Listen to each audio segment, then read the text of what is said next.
أعوذ بالله من الشيطان الرجيم يا أيها الذين آمنوا اتقوا الله حق تقاته ولا تموتن إلا وأنتم مسلمون إخوات الإيمان مستمعون ومستمعات Saila Silaturrahim FM Batam yang pendengar budiman yang kami muliakan, kami cintai, kami sayangi, dan kami tentunya mendoakan bidu'ain khasin dengan doa yang khusus. Mudah-mudahan kita semua yang duduk di majelis ini ataupun yang istimak sama-sama menyimak dan mendengarkan kajian ini semua dilimpah ruahkan oleh Allah, senantiasa berliput keberkahan, kebaikan, al-hasanat, baik itu fid dunya ketika kita masih hidup di dunia, dan tentunya kelak al-hasanatu fil akhirati, yaitu kebaikan-kebaikan yang insya Allah tabaraka wa ta'ala kelak yang akan Allah limpahkan kepada kita ketika kita sudah dihidupkan kembali di alam akhirat kita.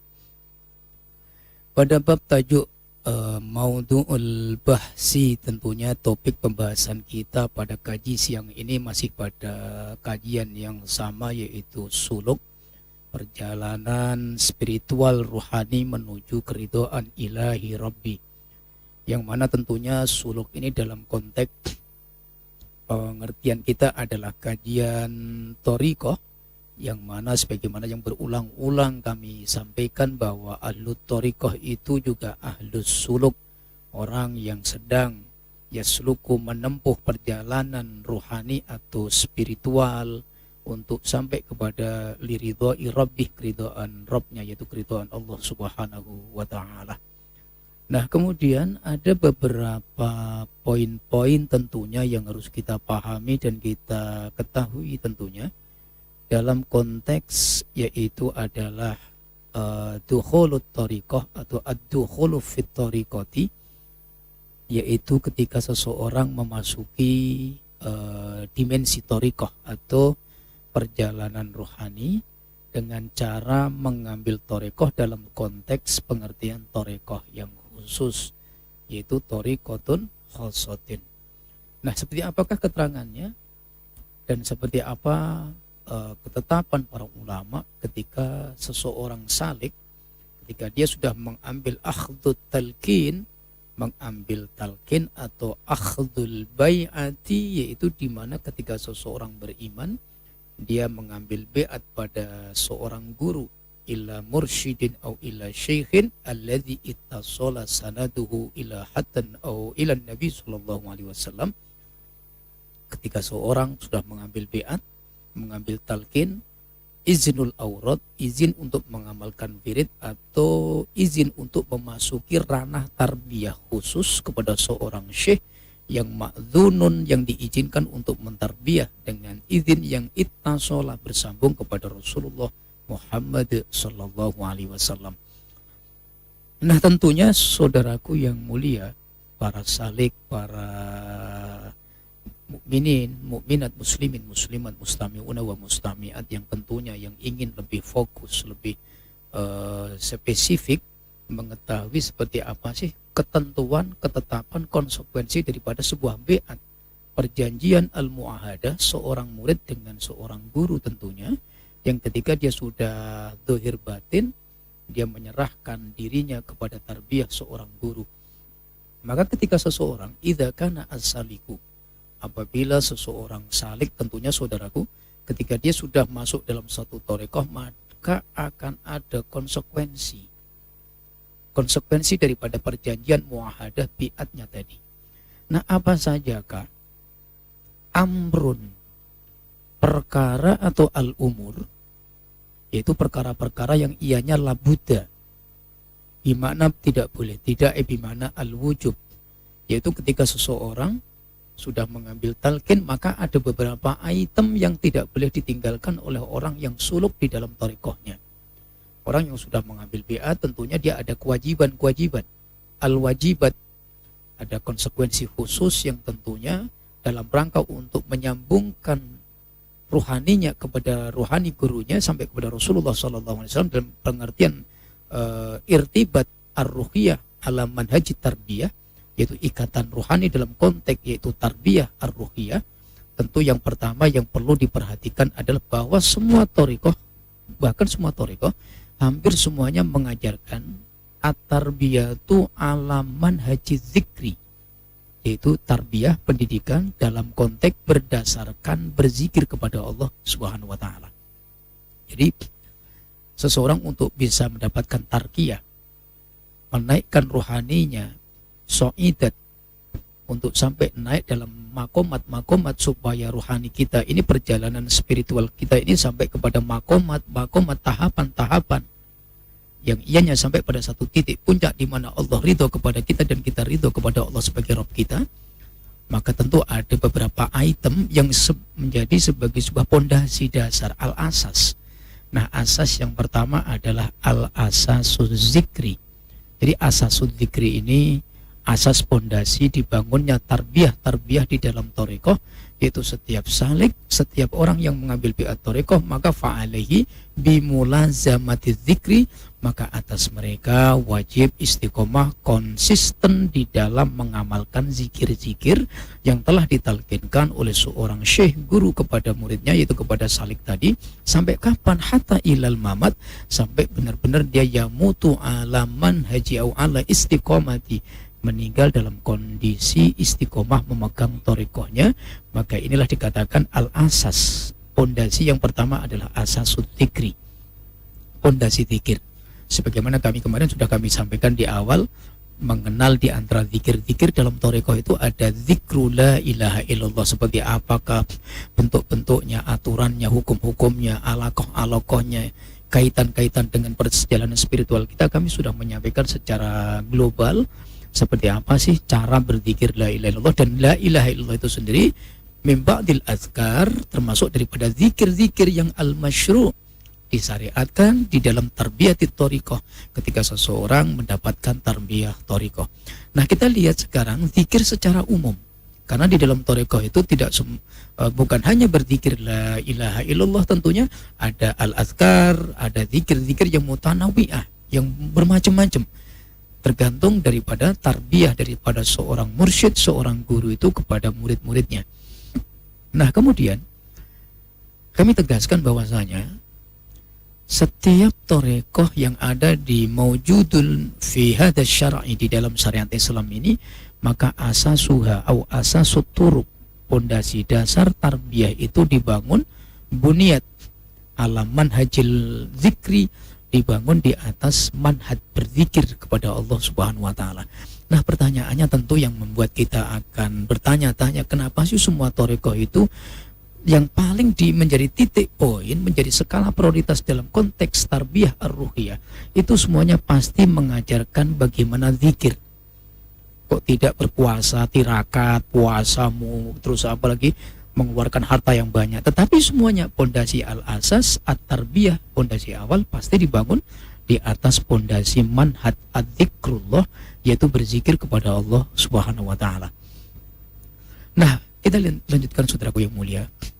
Bahkan zikir ini atau al-istiqomatu mulazamatu dzikri atau muwadzabatu dzikri, istiqomatu fi dzikri, istiqomah, mulazamah, konsistensi dalam ketika mengamalkan zikir, muwadzabah menjadi satu kebiasaan, tradisi, kebutuhan dalam kehidupan kita.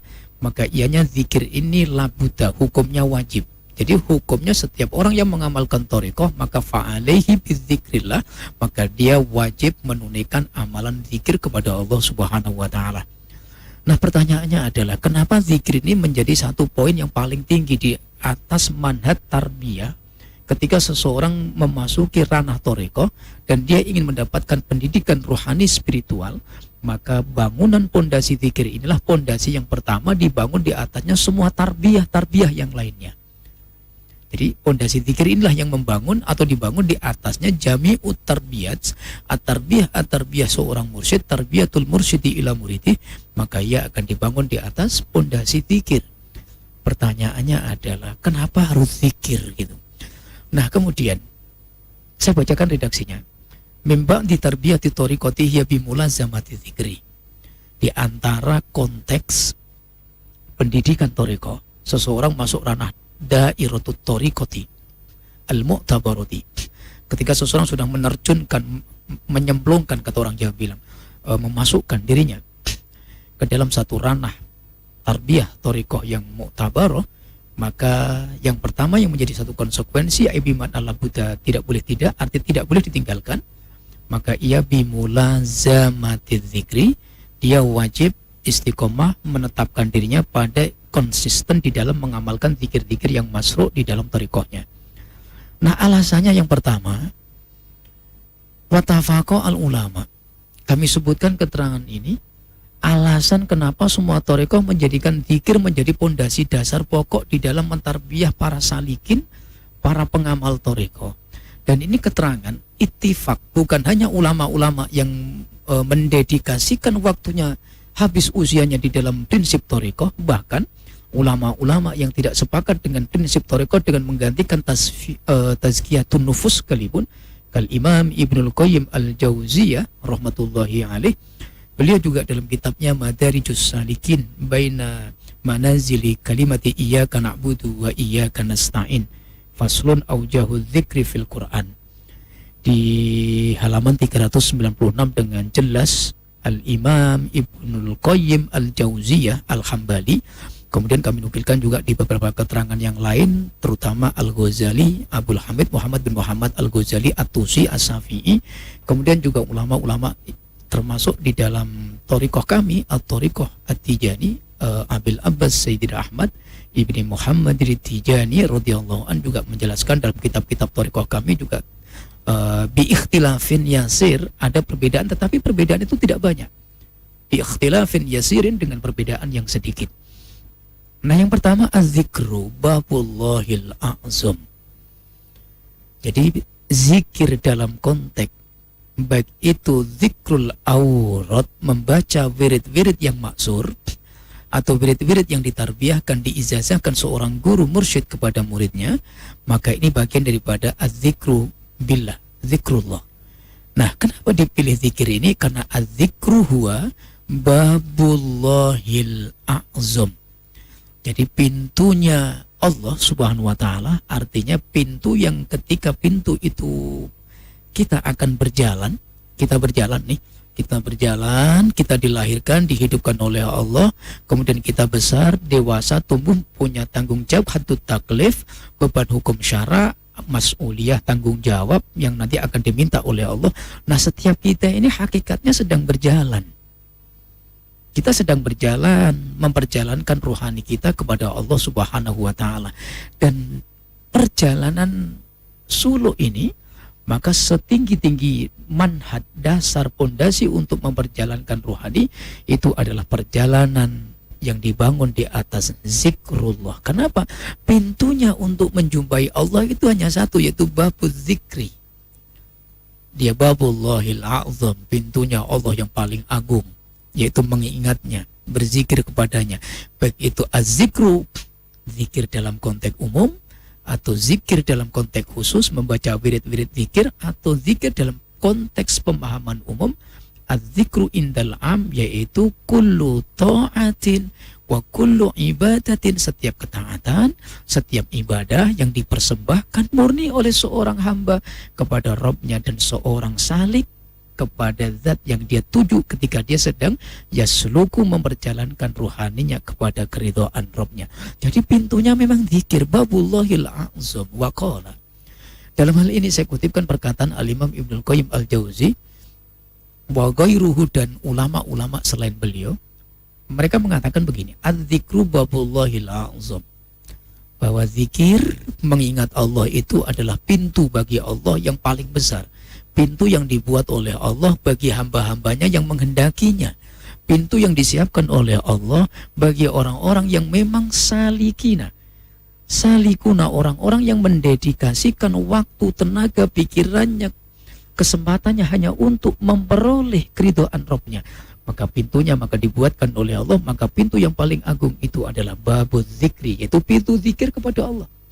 Maka dikatakan az-zikru huwa babullahil a'zam al-maftuhu wa bainahu wa baina abdi. Yang pintu ini al-maftuh, yang dibuka dengan zikir, bainahu, antara Allah Subhanahu wa ta'ala, wa baina abdi, dengan hamba-hambanya, au baina ibadih. Nah, kapan zikir itu bisa menjadi pintu bagi kita? Malam yughliqhul abdu bi ghaflatihi. Selama pintu itu tidak kita tutup sendiri. Jadi selama kita tidak menutupnya, maka Allah selama itu juga membukanya untuk kita. Jadi pintu zikir ini ibarat pintu satu terowongan yang agung, yang besar, yang disediakan oleh Allah, maftuhun abadan, dibuka selama-lamanya likulli salikina, bagi orang yang menempuh perjalanan rohaninya. Selama dia berzikir, maka selama itulah pintu itu terbuka. Selama dia berzikir, selama dia ingat Allah, dia istiqomah dengan wirid zikir thariqahnya, selama itulah pintu ini akan senantiasa maftuhun abadan. Maka selama itu pintu antara dia dengan Allah selamanya akan terbuka, maka ia akan sampai kepada Rabbnya.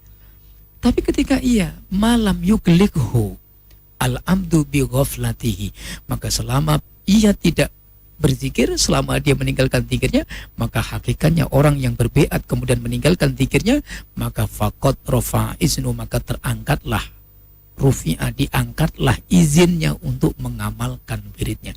Dan ini termasuk mufsidatut thariqah. Orang yang rusak thariqahnya adalah orang yang ketika beat dalam suatu thariqah kemudian dia tarkul wirdi atau tarkul dzikri kullian, dia meninggalkan zikir-zikir yang ditalkinkan oleh seorang guru, terus dia tidak mengamalkannya lagi, dia tinggalkan total, dia tinggalkan semua, maka sesungguhnya dia telah terangkat, tercabut izin untuk mengamalkan thariqah yang dia ambilnya, dan dia dikatakan laisat min ahli turuk, dan dia tidak lagi menjadi seorang yang dikatakan ahli thariqah. Hatta ayu thariqatin kanat, mana-mana thariqah, seseorang yang beriat kepada mursyid-mursyid yang istinad, menyandarkan sanadnya kepada Syekh Bahauddin An-Naqsabandi. Nah, kemudian setelah dia ambil akhdul wirdi atau talqin akhdul bi'at, dia ambil bi'at itu, kemudian berjalannya waktu dia tinggalkan zikirnya, dia tinggalkan bacaan-bacaan wiridnya, maka sesungguhnya faqad rufi'at idznul wirdinya, maka sesungguhnya benar-benar telah diangkat izin wiridnya, sehingga dia tidak dikatakan lagi sebagai pengamal thariqah tersebut.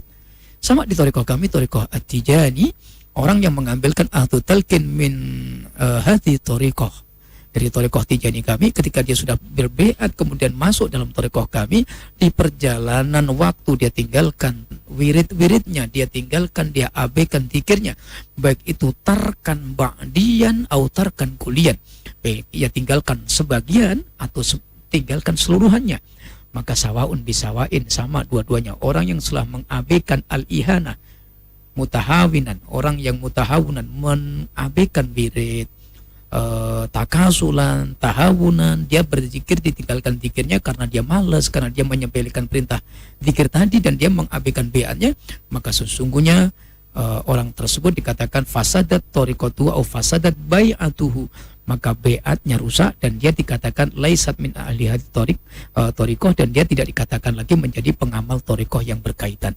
Dan ini sepakat para ulama ahli thariqah, saudaraku yang mulia. Jadi ternyata zikir itu pintu untuk ketemu Allah, wusul sampai ke hadirat Allah. Kapan? Selama pintu itu, selama zikirnya kita amalkan, kita senantiasa belajar mengingat Allah dengan cara yang benar, maka selama itulah pintu itu akan dibuka, maftuhun abadan. Tapi kalau sudah zikir itu kita tinggalkan, kita tidak lagi mengingat Allah, baik itu secara umum atau secara khusus, maka sesungguhnya kita telah menjadikan orang-orang yang mengunci pintu itu. Artinya secara tidak kita sadari, sebetulnya kita sudah mengunci diri kita sendiri dari antara jarak kita dengan Allah Subhanahu wa taala, maka ada hijabun, termahjub, terhalang. Kenapa? Pintu yang seyogyanya Allah persediakan untuk kita terbuka selama-lamanya dengan sebab zikir tadi, tetapi karena kita mengabaikan zikir, tidak mengingat Allah, berthariqah pun tidak mengamalkan zikir, maka sesungguhnya hakikatnya dia sudah tertutup antara jarak dia, hubungan dia antara dia dengan Allah Subhanahu wa taala. Maka ini dikatakan, maka ia babullahil a'zam. Nah, yang kedua kami sampaikan az-zikru, zikir itu dipilih menjadi manhajut tarbiyah fi jami'i turuq, di dalam semua thariqah menjadikan zikir itu menjadi perkara amrun wajib. Nah, alasannya ya itu adalah zikir ini merupakan satu media yang di dalamnya yasra'ul abdu asyaitona, dengan zikir yang diucapkan, yang keluar yakhruju min lisani salikina, min alsinati salikin, zikir-zikir yang keluar dari lisannya para salik, yang dizikirkan fi kulli awqat, dalam setiap waktu, min ay kulli ahwal, dalam kondisi dimanapun. Maka sesungguhnya zikir-zikir itu ibaratnya satu kekuatan, yang dengan kekuatan itu orang itu ibaratnya sedang bergulat atau sedang melawan setan laknatullah. Dengan zikirnya itu dia bisa membanting setan-setan yang setiap saat akan menggoda dan menjerumuskannya. Jadi ternyata zikir itu merupakan hisnun hasin, merupakan benteng yang membentengi diri kita an makayidis syayatin, dari semua bentuk keburukan-keburukan tipu daya setan yang setiap saat, setiap waktu tidak pernah mengenal lelah, tidak pernah mengenal ngantuk tidur. Setan itu setiap saat selalu ingin dan menginginkan kita ini tergelincir al-wuku ilal dolal, al-wuku ilal ma'as, al-wuku ilal fahisyah. Kita ini diinginkan agar selalu terjatuh dalam kemaksiatan, keburukan, fahisyah, dan sebuah bentuk keburukan di hadapan Allah. Nah, zikir ini hisnun hasin, benteng yang membentengi. Ibarat telur, saya katakan, maka telur itu ketika cangkangnya pecah, maka telur itu akan busuk. Maka ia tidak akan bisa ditetaskan, dieramkan tidak jadi, dimasak pun dia pun tidak lagi dia bisa memberikan manfaat, faidah. Kenapa? Dia sudah busuk. Karena apa? Cangkang yang melindunginya sudah retak dan tidak bisa memproteksi asyianah wal himayah kepada telur di dalamnya. Maka zikir ini hisnun hasin, saudaraku yang mulia. Orang yang semakin kuat zikirnya, ibaratnya dia sedang membangun cangkang yang mengelilingi jiwa raganya. Maka semakin kuat zikirnya, semakin betul zikirnya, maka semakin tebal cangkang ini. Diibaratkan hisnun hasin, maka ia semakin terkokoh penjagaannya an makayidis syayatin, daripada tipu daya setan laknatullah. Nah, di sini diibaratkan orang yang berzikir itu ibaratnya dia berjuang.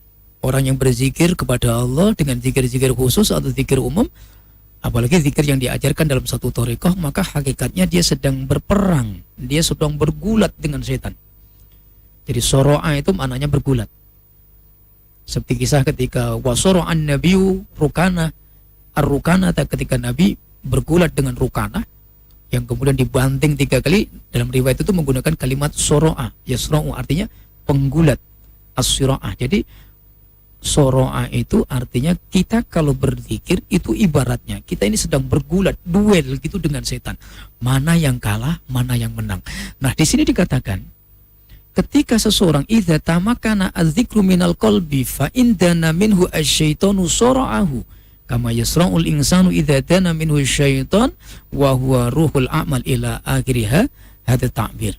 Jadi disebutkan ketika orang berzikir itu semakin kuat, maka semakin kuatlah bantingannya untuk setan itu. Tapi ketika melemah zikir ini, maka semakin lemah zikir, maka semakin kuat setan itu membanting kita, mencengkeram kita, mengempit kita, kata orang Jawa. Maka semakin kuat setan itu menggulat kita. Dengan sebab kenapa? Semakin dha'fuz zikri, lemahnya zikir kita. Maka ketika zikir itu sudah melemah, maka diikuti lemah-lemah yang lain. Ada diikuti lemahnya dha'ful yakin, lemahnya keimanan, lemahnya keyakinan, lemahnya i'tiqad, lemahnya ibadah yang lain. Mantahawana, barang siapa yang mengabaikan. Ini bittifaqil syuyukh, sepakat ulama-ulama ahli thariqah, mantahawana, barang siapa yang mengabaikan hak zikirnya ba'da bi'atihi au ba'da akhdhihi, setelah dia mengambil talqin dan mengambil izin sanad riwayat pengamalan daripada zikir itu, dia abaikan mantahawana, ya tahawunu tahawunan, maka dia akan dibiarkan oleh Allah satu persatu, maka dia akan meremehkan dan menyepelekan amal-amal yang lain. Jadi ini sepele, tapi ini kudratullah, masya Allah, tabarakallah wa ta'ala. Ini yang kami saksikan di dalam pengamalan thariqah. Kami menyaksikan orang-orang yang tadinya berbiat, mengamalkan thariqah, berjanji muahadah antara dia dengan gurunya, kemudian dia terlempar dari khadrah thariqah itu sendiri. Itu biasanya diawali dari ketika dia sudah tidak mulai istiqomah di dalam berzikir. Tarkuz zikri kulliyan au ba'diyan, dia mulai meninggalkan pertama separuh dulu, Karena kesibukan aktiviti dunianya ditinggalkan seperempat dulu, separuh dulu, akhirnya tarkan kuliah, semuanya ditinggalkan. Nah, ketika seseorang sudah meninggalkan semua zikirnya, tahunan karena semata dia sudah menganggap bahwa zikir itu bukan perkara yang wajib lagi, padahal dia sudah berjanji dengan seorang guru yang hakikatnya berjanji kepada Rasulullah, maka Allah akan memberikan asobathu au asobahullahu tabaraka wa ta'ala al-ihanata fi jami'i syariati. Allah akan menimpakan musibah kepada dia, satu ujian, dia akan dibiarkan oleh Allah sehingga dia mengabaikan setiap perintah-perintah Allah yang lain hanya karena al-ihana, menyepelekan beat yang ada dalam torikonya. Dan ini sudah banyak, saudaraku yang mulia, orang-orang yang kemudian karena berawal daripada meninggalkan zikirnya, akhirnya dia dibiarkan oleh Allah membiarkan mengabaikan amalia-amalia mahdhah yang lain. Dia mulai sholatnya tidak bagus, dia mulai sedekahnya berkurang, untuk yakin, berlemahnya keimanan, keyakinan. Dan ini bisa babil ihana karena sebab menyepelekan zikir yang ada dalam toriko yang khusus ba'da akhdhihi, setelah dia selesai mengambil talqin itu daripada seorang guru yang ma'dzun, tentunya yang diizinkan untuk memberikan satu sanad dalam toriko, daripada sampai ittasola sanadu ilan nabi, sampai bersambung sanadnya kepada Rasulullah yang mulia sallallahu alaihi wasallam. Jadi kekuatan zikir itu adalah kekuatan yang diberikan oleh Allah untuk setiap manusia yang ahli zikir, ahli torikoh, ahli suluk tadi, di dalam untuk senantiasa setiap saat melawan musuhnya, yaitu syaitan laknatullah. Nah, kemudian yang ketiga, wasalis, rahasia dibalik zikir secara umum, kenapa dia menjadi pondasi khusus dalam torikoh. Az-zikru jala'ul qulubi wasiqaluha. Zikir itu adalah sebab di antara sebab, sarana di antara sarana untuk menjernihkan hati. Injala, supaya hati ini semakin bening, semakin bercahaya, semakin istadha'at, nampak berseri, cahayanya memancar, sehingga hati ini menjadi jernih, menjadi hati yang peka, hati yang hidup, hati yang hayyun, yang hidup, yang lembut, yang peka terhadap ilham-ilham daripada Allah Subhanahu wa ta'ala. Hati yang penuh dengan al-qalbur rabbani, hati yang robbaniyah, hatinya para orang-orang yang robbaniyun, yang tertarbiyah setiap saat. Dan inilah hati orang-orang yang ahlus suluk, istiqomatan fi dzikrihi, orang-orang yang ahli suluk yang istiqomah di dalam memegang dan mengamalkan zikir mereka. Nah, di sini disebutkan bahwa jalaul qulubi wasiqaluha wa dawa'uha, bahkan zikir itu ketika hati kita sakit, maka dia menjadi sebab di mana dia menjadi dawa, obatnya.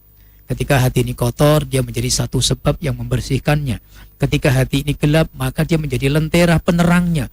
Jadi jalaul qalbi wasiqaluhu wa dawa'uh, idza ghasyiyaha i'tilaluha, wa kullama izdada adz-dzakru fi dzikri istighraqan izdadal madhkuru mahabbatan ila liqa'i wastiyaqan. Kaidahnya begini, wa kullama izdada adz-dzakru fi dzikri istighraqan, ketika setiap saat semakin waktu semakin bertambah orang yang berzikir itu dalam zikirnya semakin kuat, istighraq, istighraqan, istaghraqa ini, istaghraqa itu menenggelamkan, istighraq. Seperti dalam tafsir surah Al-Fatihah, ketika huruf al yang ada di dalam kalimat alhamdu itu bermakna al-istighraq, artinya menenggelamkan semua bentuk pujian, asana wal madhu wal hamdu itu yurja'u, kembali kepada miliknya Allah. Maka al di situ dikatakan al-istighraq. Nah, orang yang berzikir istighraq artinya semua pujian, semua keagungan, lisannya, ucapannya, pandangannya, pikirannya, hatinya, dia hanya untuk Allah Subhanahu wa ta'ala. Nah, ketika seseorang berzikir sudah dalam kondisi seperti ini, izdadal mazkuru mahabbatan, maka Allah zat yang diingat, al-mazkur itu berarti Allah di sini, yang diingatnya sebagai zat yang dipuji, zat yang diagungkan, maka akan menambahkan kepada siapa? Kepada az-zakir tadi, mahabbatan ila liqa'i wastiyaqon. Maka ketika kita sudah semakin tinggi zikir kita, maksudnya semakin kuat zikir kita, semakin kencang zikirnya, maka Allah yang kita ingat, yang kita zikirkan asmanya, kita zikirkan sifat-sifatnya, maka Allah akan menambahkan kita mahabbatan, kecintaan. Cinta seperti apa? Mahabbatan ila liqa'i, maka Allah tanamkan dalam dada kita, dalam hati kita untuk semakin cinta kepadanya, semakin rindu kepadanya, dan semakin ingin untuk ketemu dengannya. Ini mahabbatan ila liqa'i wastiyaqan, kerinduan. Asyuk, kerinduan yang luar biasa, yang tidak bisa digambarkan dengan kisah cerita, tidak bisa dituliskan dengan pena, dan ini hanya bisa dirasakan oleh salikin, orang-orang yang salik mengamalkan torekoh, yang istiqomah dengan zikir-zikir torekohnya. Maka dalam ilmu tasawuf itu ada ilmu yang maktub bisa dituliskan, ada mangkul yang bisa dinukil secara turun-temurun, tapi ada ilmu yang tidak bisa, layuk tabu tidak bisa dituliskan bil kitabati dengan tulisan, wala yuqalu bil kalam tidak bisa diucapkan dengan kalam, tetapi bidzauq, yaitu satu keadaan akhwal seorang salik yang hanya bisa diungkapkan dengan keindahan. Dan itu tidak bisa dituliskan dengan tulisan dan tidak bisa diucapkan dengan ucapan. Saking indahnya satu keadaan spiritual, di mana ketika dia semakin kuat zikirnya, semakin mustaghraq istighraq dalam zikirnya, dia tenggelamkan rohaninya kepada Allah Subhanahu wa taala, maka Allah tanamkan kecintaan kepadanya, kecintaan untuk bertemu dengannya. Nah, kemudian kita lihat di sini, wa idza wata'a fi dzikri qalbu lilisani. Kemudian ketika seorang yang berzikir sudah ada kesesuaian muwata'ah antara zikir lisannya, zikir hatinya, maka dia sudah menyatu menjadi satu bentuk perbuatan antara zikrul lisan wa zikrul qalbi, menjadi satu kesatuan. Maka apa yang terjadi yang diberikan oleh Allah, nasiya fi janbi dzikrihi kulla syai'in, maka dia akan lupa terhadap semua sesuatu yang ada di sekelilingnya, di dalam pikirannya, kecuali satu, wa hafizallah, dan hanya dia ingat kepada Allah, dan Allah menjaganya, alaihi kulla syai'in, dan Allah akan menjaganya dari setiap sesuatu, wa kana lahu iwadun min kulli syai'in, dan Allah memberikan pengganti atas setiap sesuatu yang dia lupakannya. Jadi orang ahli zikir itu saling itu kalau sudah duduk bermunajat, bermunajat kepada Allah, kepada Rabbnya, maka yang ada adalah Allah, Allahu fil qalbi, Allahu fil lisani bil qaul, Allahu bil jawari, Allah bis sami, Allah fil sama, Allah dalam ketika pendengaran kita, fil udhunain, fil ayun, fi ainain, Allah adalah di pandangan kita, Allah di ucapan kita, Allah di pikiran kita, Allah di dada kita, bahkan gerak setiap kullu khatirin, setiap yang melintas, setiap rambut yang bergerak, sehingga orang yang berzikir la ilaha illallah, ketika dia semakin istiqomah dalam zikirnya, maka bukan hanya lisan yang berzikir, maka ia jadikan lisan ini kalau ibarat teknologi. Saya berikan analogi saudaraku yang mulia. Orang berzikir, zikrul lisan itu, lisan itu ibaratnya kalau amplifier itu seperti mikrofonnya, mic-nya, sound systemnya. Artinya yang berzikir itu tetap amplifiernya, yang outputnya nanti menghasilkan suara-suara yang indah melalui sound system itu. Maka orang yang berzikir sawaun bisawain. Ketika kita berzikir dengan lisan, maka sesungguhnya apa yang ada dalam diri kita inilah yang menjadikan mesinnya, dari mulai zikir yang dizikirkan oleh setiap ujung rambut kita sampai ujung kaki kita.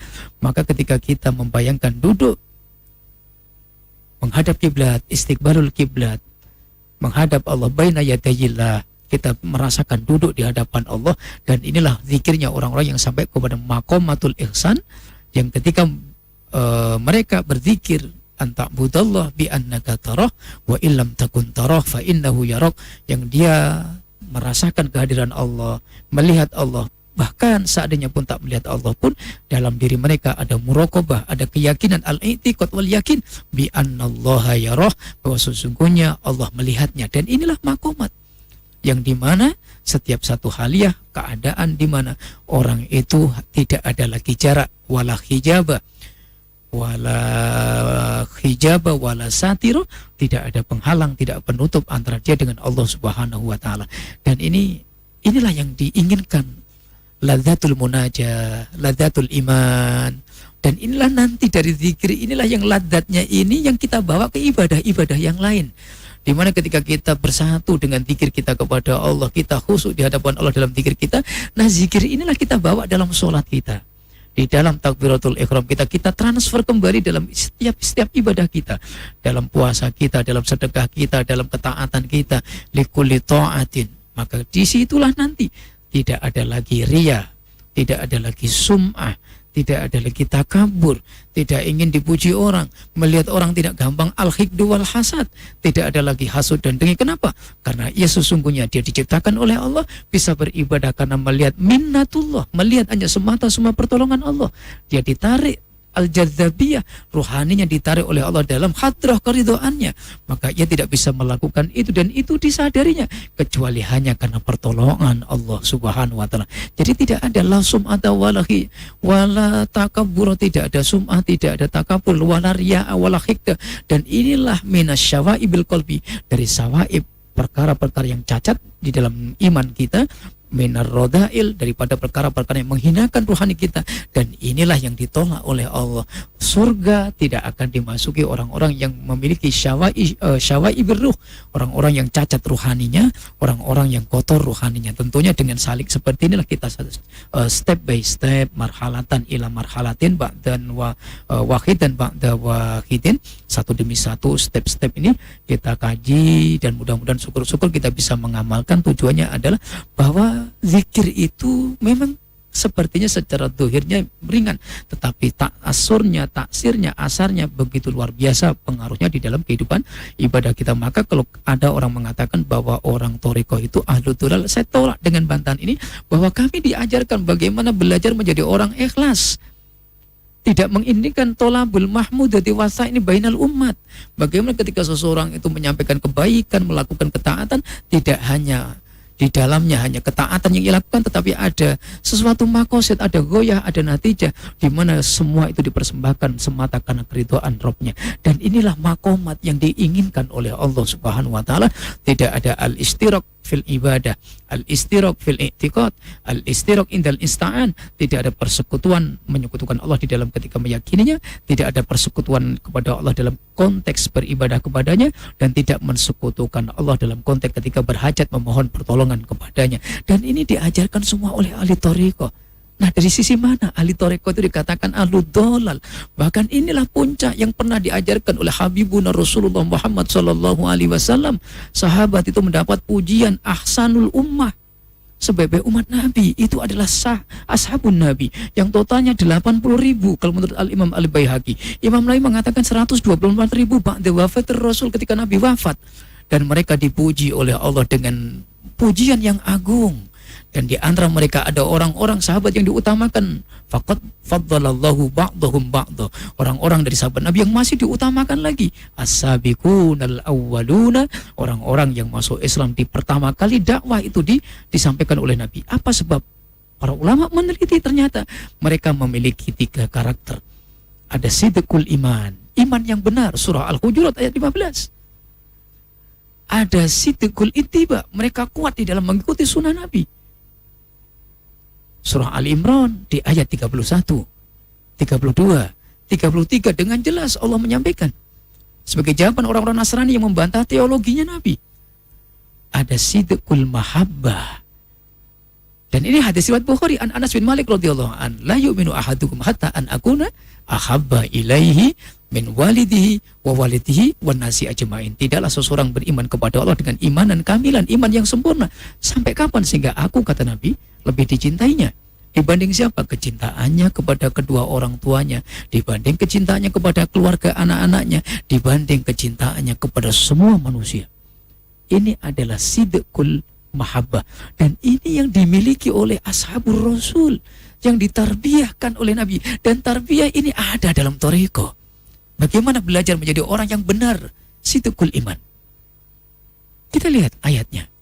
Al-Hujurat, innamal mu'minuna, sesungguhnya orang-orang beriman, alladzina amanu billahi wa rasulih, orang-orang yang beriman kepada Allah, kepada Rasulnya, summa lam yartabu, dan sedikit pun dalam keimanannya tidak ada keraguan. Tafsirnya, la yatakhallaluhu syukuk.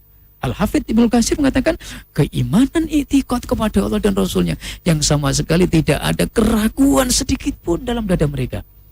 Wajahadu bi amwalihim wa anfusihim fi sabilillah, dan mereka kemudian berjihad di jalan Allah dengan hartanya, dengan jiwanya, untuk semata menegakkan hukum Allah. Berjihad di zaman Nabi di awal dakwah, jihad dalam konteks bimakna al-qatlu, peperangan. Tapi jihad fid daril aman di Indonesia tentu bukan peperangan. Bagaimana jihad al-mujahadah, bersungguh-sungguh dalam mentaati Allah, bersungguh-sungguh dalam mempersembahkan kebaikan, ketaatan yang terbaik kepada Allah. Ini jihad. Jihadnya seorang ulama dengan ilmunya. jihadnya orang kaya dengan hartanya, jihadnya pejabat dengan jabatannya, dengan keputusan-keputusannya, jihadnya masyarakat umat Islam secara umum dengan segala bidang profesinya. Maka ini jihad. Seorang istri jihadnya melayani suaminya karena Allah. Dan ini wajahadu bi amwalihim wa anfusihim fisabilillah ulaika humus shadiqun. Dan Allah puji mereka, dan itulah orang-orang yang benar. Dan di dalam thariqah itu diajarkan bagaimana tarbiyatu ala sidqil iman, dilatih, dididik dengan zikir itu supaya kita menjadi orang yang benar-benar dalam keimanan kita, benar-benar di dalam mengikuti setiap tapak langkah sunnah-sunnah Nabi. Dan supaya kita dididik juga dalam thariqah tarbiyah itu agar kita benar di dalam mencintai Nabi. Bukan cinta hanya karena ucapan, tapi ada mahabbah, ada asyauq, ada kerinduan, ada rasa kangen, ada kesungguhan di dalam mencintainya. Dan inilah at-tarbiyah ala manhajit thariqah, diajarkan oleh semua guru-guru kita di dalam thariqah al-mu'tabarah. Jadi sebetulnya kalau kita kaji secara mendalam, terus saudara-saudara kita yang selama ini mungkin agak apatis terhadap thariqah, monggo silahkan tafadhol, kita masuk di dalamnya, kita buka setiap kaji satu persatu, maka kita akan melihat begitu cahaya nur thariqah itu ada. Wala dolalah wala bid'ata, tidak ada kebid'ahan di dalam madrasah tarbiyah ruhiyah ini. Semuanya sunnah, semuanya adalah tarbiyah seorang guru yang ma'dzunun, diizinkan untuk mentarbiyah umat Nabi. Ittasola sanaduhum, sanad mereka sampai kepada Rasulullah Muhammad baginda sallallahu alaihi wasallam. Jadi Masya Allah tabarakallahu wa ta'ala. Nah yang keempat kita lihat, az-zikru huwa min anwa'il ibadat. Dan zikir sepakat para ulama dimasukkan dalam konteks makna ibadah. Jadi ketika ada seseorang masuk dalam thariqah, kemudian dia sibuk dengan zikirnya, kemudian ada orang mengatakan, Mas, kok Anda ini berzikir terus kok memang dapat pahalakah itu? Maka saja az-zikru huwa al-ibadah. Zikir itu ibadah. Ma'murun bi syar'i, masru'un bi fi hadis syariah. Diperintahkan oleh syarak dan disyariatkan dalam syariat yang mulia ini. Surah Al-Ahzab di ayat 12, saudaraku yang mulia. Ya ayyuhalladzina amanu zkurullaha zikron katsira. Hitop ayat ini adalah alladzina amanu. Wahai orang-orang yang beriman, yakni harfu tanbih. Ingatlah kalian, wahai siapa? Alladzina isim mausul. Amanu silah yang ada di dalam daya ada aid dhamir yang udu ila mausul, ismul mausul. Wa takdiruhu alladzina amanu, orang-orang yang beriman. Apa perintahnya? Uzkur. Segotnya amr, dalalahnya wajib. Wajib atas kalian mengingat Allah. Dengan cara apa? Zikron katsira, zikir yang banyak. Kalau ada perkataan zikir yang banyak, berarti ada zikron qalila. Ada zikir yang banyak, ada zikir yang sedikit, ada zikron muhaddada, ada zikron yang dibatasi. Dan ini semuanya ada maujudatun fi tarbiyati thariqah. Hatta qala di dalam kitab Hasih As-Sawi, Al-Imam As-Sawi ketika menguraikan kitab Al-Jalalain yang ditulis oleh Al-Imamani Al-Jalalani, dua Imam Jalaluddin As-Suyuti dan Al-Imam Jalaluddin Al-Mahalli, beliau mengatakan wa amma tafsiru bi dzikrin katsirin, zikir yang banyak itu menurut beliau Al-Imam As-Sawi wala aqalla min alfi marrah fi kulli yaumin wa lailatin. Satu zikir yang diamalkan orang salik yang tidak boleh kurang dari 1000 kali setiap harinya. Coba, wala aqalla min alfi marrah, tidak kurang dari 1000 kali. Al-Imam Az-Zawi, kalau seseorang punya amalan zikir sholawat, maka tidak boleh kurang 1000 kali sholawatnya. Kalau dia mengamalkan zikir la ilaha illallah kalimatut tauhid ini wala aqalla min alfi marrah, maka orang itu baru dikatakan zikir yang banyak. Jadi kalau zikir 10 kali ini belum dikatakan zikran katsira. Nah ini menurut Al-Imam As-Sawi berdasarkan dalam kitab Hasih As-Sawi Alal Jalalain ketika mentafsirkan surah Al-Ahzab ayat 12. Nah kemudian di ayat Ali Imran 190 dan 191 juga kita lihat alladzina yazkurunallaha qiyaman wa qu'udan wa ala junubihim, dan orang-orang yang senantiasa yazkuruna. Di sini kalimatnya bukan alladzina zakarullah, tapi Allah menggunakan sigat fi'lin mudhari. Dalam ilmu balaghah ketika ada ayat Allah memberikan kalimat berita dengan kalimat fi'lun mudhari' yadullu ala maknal istimrariyah. Ada kontinuitas. Artinya di situ ada kontinuitas, keberlangsungan, konsistensi di dalam senantiasa berzikir. Alladzina dzakaru berarti orang yang pernah berzikir. Tetapi kalau alladzina yadhkuruna, ini kalimatnya walaupun di zamanul hali wal istiqbal, tetapi bisa dipahami ada istimroriyah. Orang yang berzikir tadi kapan dia sampai mati.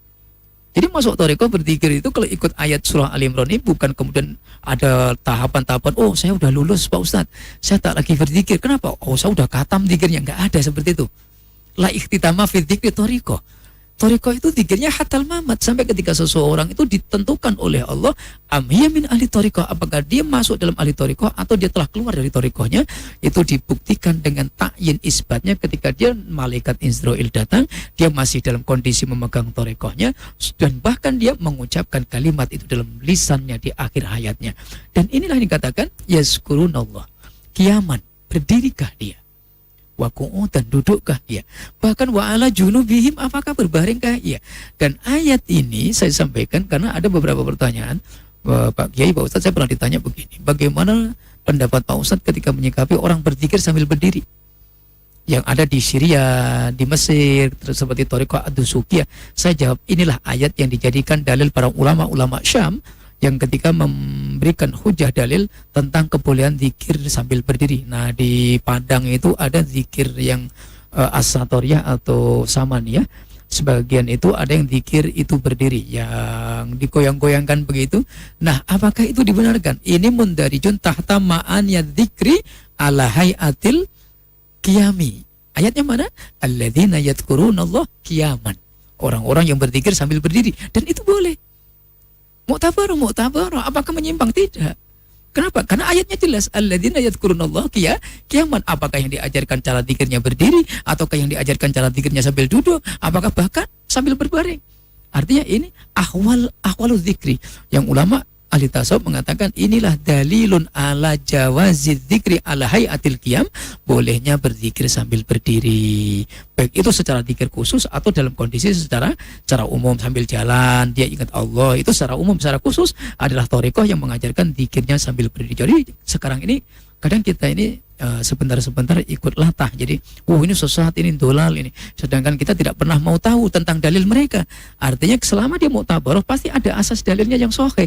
Dan sahih dan di antara dalil mereka menggunakan surah Al Imran ayat 91 di mana Allah menyebutkan, dan mereka orang-orang yang beriman, orang-orang yang menggunakan pikirannya untuk memikirkan kebesaran Allah. Di antara mereka yang menggunakan liulil albab itu adalah alladzina yazkuruna. Mereka punya amalan zikir baik itu secara khusus atau secara umum, baik itu zikir yang diamalkan secara umum maknanya konteks ingat kepada Allah setiap saat, atau zikir yang khusus yang dilakukan oleh gurunya, diajarkan zikir berdiri atau zikir duduk, bahkan ada zikir sambil berbaring pun la ba'sa bi wala haraj, dan itu tidak dipermasalahkan dalam thariqah selama itu ma'dzunun muttasilus sanadi, ittisal sampai kepada Rasulullah sallallahu alaihi wasallam. Nah, wa yu'addu adzikru min aisaril ibadat, bahkan zikir itu dimasukkan dalam satu anggapan atau hitungan ibadah yang paling mudah. Dan ini disebutkan bahwasanya zikir itu ibarat kebutuhan seorang hamba di dalam kehidupannya, seperti kahajatil ati lil ghodha wan naum, maka fal zikru ghodha urruhi wa afdalu dzikri la ilaha illallah. Jadi zikir itu ibaratnya seperti kita ini punya dua dimensi fisik, fisik jasmani dan ada fisik rohani. Bentuk asyakal yang dibentuk oleh Allah diciptakan dalam konteks bentuknya jasmani yang dohir, yang madhar nampak, ada yang fisikal berbentuk rohani, batin yang sifatnya ruh. Nah, dua-duanya ini yahtaju ila to'am, ila rohah, dia memerlukan makanan, nutrisi, dan memerlukan istirahat, penyegar, nutrisi. Nah, adapun yang dibutuhkan oleh jasad fisik jasmani tentu dia butuh makan, butuh minum, butuh istirahat, butuh keindahan, refreshing untuk penyegaran. Dan ini supaya apa? Ada konsistensi agar fisik kita selalu sehat. Nah, rohani pun demikian. Kapan rohani itu bisa sehat? Ketika kita bawa dia salik. Kita bawa suluk menghadap Allah dengan suluknya ahlu thariqah, yang di situ diberikan nutrisi ghodha urruh. Di situ diberikan nutrisinya, diberikan makanannya, diberikan potensi-potensi penguatan ruhnya. Maka seutama-utama kalimat zikir yang diberikan untuk penguat roh di takwiyatir ruhi, yaitu zikrul la ilaha illallah. Dan ini juga disepakati oleh para ulama yang mereka berkecimpung di dalam ilmu tazkiyah, tetapi mereka tidak mengistimbatkan atau menisbatkan manhaj mereka dalam manhaj tasawuf. Ada manhaj ala tazkiyatin nafas, tetapi mereka menyebutkan, ini yang kami nukil ada dari kitab-kitab mereka, kitab-kitab ulama kita yang memang mereka tidak sepakat dengan manhaj tasawuf, tetapi manhaj tazkiyah. Artinya semuanya sama. Jadi selama ini yang menuduh tasawuf itu bid'ah, ini kontennya. Kami gabungkan ulama-ulama yang tasawuf juga seperti ini ajarannya, ulama yang tidak sepakat dengan istilah tasawuf yang mereka mengatakan ala manhajit tasfiyah, mereka dengan tasfiyatun nufus, mereka juga mengutip dengan seperti ini. Artinya tarbiyahnya sama, cuman konteks bungkusnya yang berbeda. Madrasah ar-ruhiyah ini menurut orang-orang tasawuf namanya thariqah. Nah, kalau ulama yang tidak sepakat dengan thariqah yang khusus, mereka tetap mengatakan al-manhaj ala tasfiyatir ruhiyah. Sama-sama tazkiyatur ruh, tasfiyatur ruh. Jadi konteksnya sama, yang diajarkan sama, yang ilmu yang pernah diajarkan Nabi kepada sahabat, cuman beda bungkusnya. Kalaupun ini dikatakan bid'ah, ini namanya bid'atan lugawiyan, bid'ah secara penamaan, bukan bid'atan syariatan, bukan bid'ah secara syariat.